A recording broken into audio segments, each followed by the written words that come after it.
ఈరోజు young tiger NTR తన 41వ పుట్టినరోజు జరుపుకుంటున్నారు. ఈ నేపథ్యంలోనే ఆయనకు మైత్రి మూవీ మేకర్స్ నుంచి ఒక తాజా అప్డేట్ వచ్చింది. అదే ప్రముఖ డైరెక్టర్ ప్రశాంత్ నీల్, ఎన్టీఆర్ కాంబోలో వస్తున్న 31 సినిమా. ఈ సినిమా గత ఏడాది ప్రారంభించినప్పటికీ ఇప్పటి వరకు సెట్స్ పైకి వెళ్ళలేదు. తాజాగా ఈ సినిమా గురించి మైత్రి మూవీ మేకర్స్ ఎన్టీఆర్కి విషెస్ తెలుపుతూ ఈ సినిమా ఈ సంవత్సరం 2024 ఆగస్టు నుంచి మొదలు కానున్నట్లుగా తెలుస్తుంది. అయితే ప్రస్తుతం ప్రశాంత్ నీల్ సలార్ 2లో బిజీగా ఉన్నాడు. ఈ సినిమా పూర్తి అయిన వెంటనే ఈ సినిమాను పట్టాలపైకి ఎక్కిస్తున్నట్లుగా సమాచారం ఉంది. ఈరోజు యంగ్ టైగర్ ఎన్టీఆర్ తన 41వ పుట్టినరోజు జరుపుకుంటున్నారు. ఈ నేపథ్యంలోనే ఆయనకు మైత్రి మూవీ మేకర్స్ నుంచి ఒక తాజా అప్డేట్ వచ్చింది. అదే ప్రముఖ డైరెక్టర్ ప్రశాంత్ నీల్, ఎన్టీఆర్ కాంబోలో వస్తున్న 31 సినిమా. ఈ సినిమా గత ఏడాది ప్రారంభించినప్పటికీ ఇప్పటి వరకు సెట్స్ పైకి వెళ్ళలేదు. తాజాగా ఈ సినిమా గురించి మైత్రి మూవీ మేకర్స్ ఎన్టీఆర్కి విషెస్ తెలుపుతూ ఈ సినిమా ఈ సంవత్సరం 2024 ఆగస్టు నుంచి మొదలు కానున్నట్లుగా తెలుస్తుంది.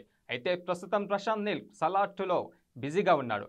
ఈ సినిమా పూర్తి అయిన వెంటనే ఈ సినిమాను పట్టాలపైకి ఎక్కిస్తున్నట్లుగా సమాచారం ఉంది.